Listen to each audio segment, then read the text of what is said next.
Hello and welcome to what should be a very special unboxing video here at Chromograph HQ. And today I've got this little box full of something I hope which will be really wonderful and really assist me in my journey to take better photographs on large format. So without further ado, let's get to it, and to save you the bother of watching me fiddle about, I'll put you on time lapse. So here we go.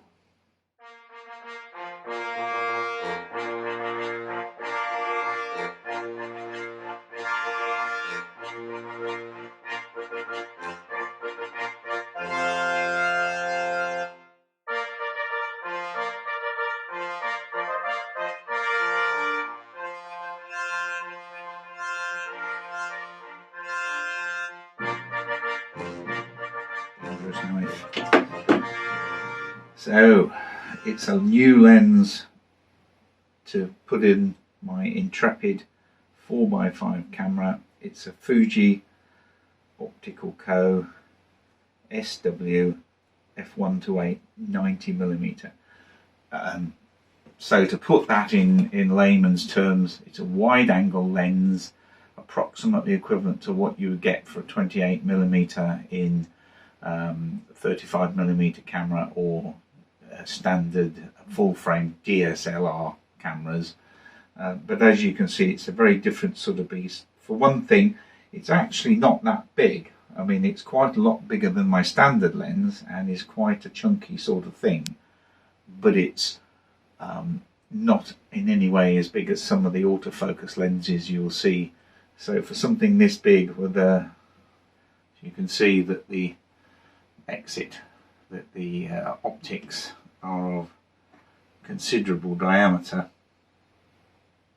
and they look good, by the way, nice and clear, no sign of any fungus or haze or separation, and very minor dusts inside. Bear in mind this is a second-hand lens, but to be honest, it's in exceptional condition. It looks barely used. Very nice indeed. So I'll bring you a bit closer to explain what the various controls do, because they're a bit different on a lens like this than you would see on most normal lenses, because everything has to be done on the actual lens. So there we have it. Let's get a closer view. Okay, so looking at this lens, so this is basically a view from the top. So you've got the front optic there, and you've got the rear optic there, and in the middle is the shutter and iris assembly. So that's the bit that does the work of opening and closing the iris to make an exposure, and controls the amount of time and how wide it's open. So it's all very simple mechanical control. So this slider, or this, opens it up. As you can see, the maximum aperture is only f8, which for most lenses would be somewhere in the sweet spot. But bear in mind, for large format, f8 is probably equivalent to about f4 in terms of so at least 3 stops down, so, or maybe even f2.8. So quite a wide lens for its focal length, because bear in mind, the bigger the negative you have to cover, the bigger actually physically the optics have to be. So you get from f8 till all the way to f45, and so that's that. On your left here is the shutter. Now that is normally actuated by cable release, which in this case looks like it's actuated from below. So you screw in the cable release. Let me turn it over. So yes, screw in your cable release to there. Now actually, you can also do this from the other side. So it may be that you would mount the lens this way up. Now this thing here, this little position, is what opens and closes the iris. So I think we'll see if we can do that. Yeah, so can you see that? The iris is open. So you put it in this position for focusing. So open it wide up, and then once you've opened it wide up, you alter the position of the aperture using the little control. So as you can see, that closes it down. So that's f/45, that's f8. And then once you're ready to go, you close that down and the shutter has to be released. So to do the shutter, you cock it using this mechanism and then it's ready to be released. And you see, now at the moment, shutter speeds, if you can see that, they're a little bit difficult to see maybe, are set using this collar here. So that's set at 1/4 of a second. This lens very nicely has shutter speeds of T, B, so T is time, so you press the shutter button once to open the shutter and then again sometime later to close it. So that's for long exposures that you would have neutral density filters for things like seascapes. B, similar, but this is just where you press the shutter button and hold it and then release it, and then you get 1 second, half a second, quarter, 8th, 15th, 30th, 60th, 1/2, 250 and 500. That's actually a good range of speeds for a lens of this size. But what I haven't done as yet is test all the shutter speeds. So that'll be one of the things I'll be doing next. So that'll be field testing. So this lens will need to be tested in the field. Let's get the lens caps back on, keep as much dust off it as possible, because it is in pristine condition. So there it is. It's a made in Japan lens. So essentially really 3 simple controls on it. Shutter, so that is the cocking mechanism. That is the release, which you normally do with a cable.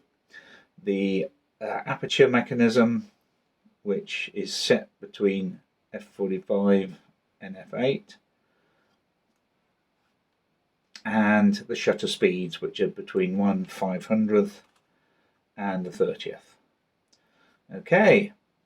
Oh, and one final control, that's if you want to do flash. So this will be synced for flash at all speeds. So yes, actually I think this is a pretty damn good lens. I'm really pleased to have it. Really pleased. So this could be the route to some really good photographs, but there's a long way to go, and there's one important thing I need to do, which is I need a lens board, because this slides into the front of the Intrepid on a board and then it's ready for action. Now to do that, you actually have to unscrew the lens, and there's a collar here. Can you see it's quite loose? And that basically, you unscrew the rear half.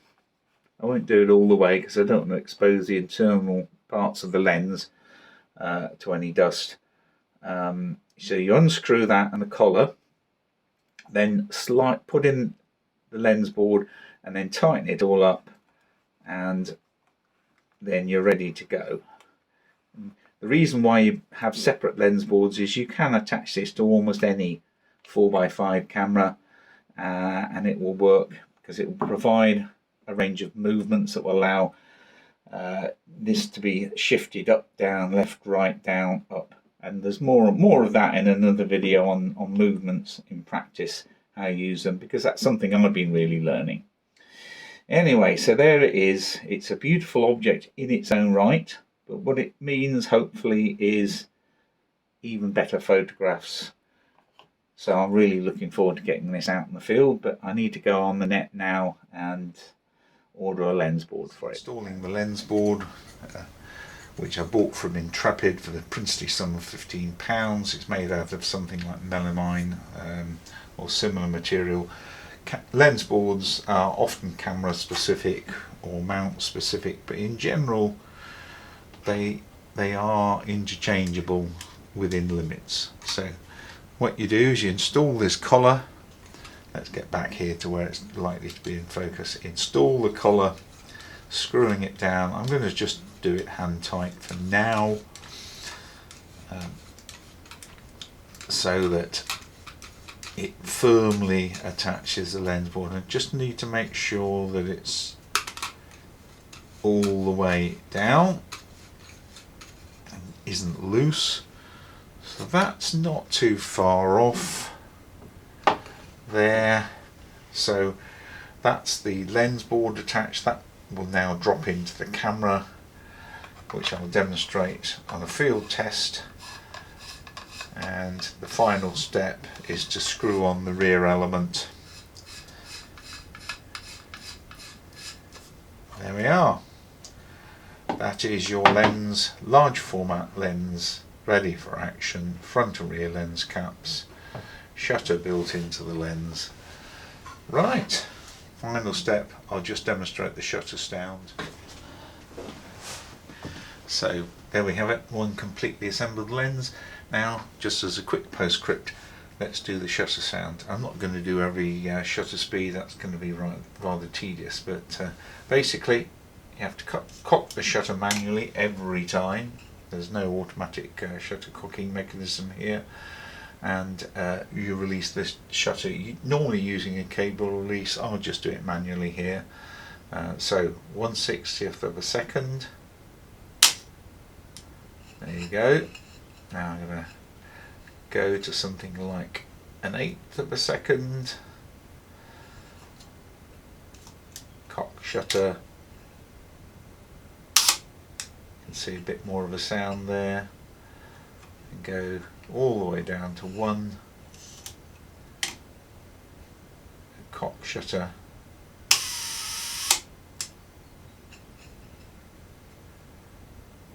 And finally to B, cock shutter. So press, hold, open, let go, shuts. And there is a T setting which you press once to open and then press again to shut, so that allows you to do long exposures quite well. Okay, so there we have it. The Fujinon SW f1.8 90mm wide angle lens for large format. Now let's get it on the camera and start doing some shooting.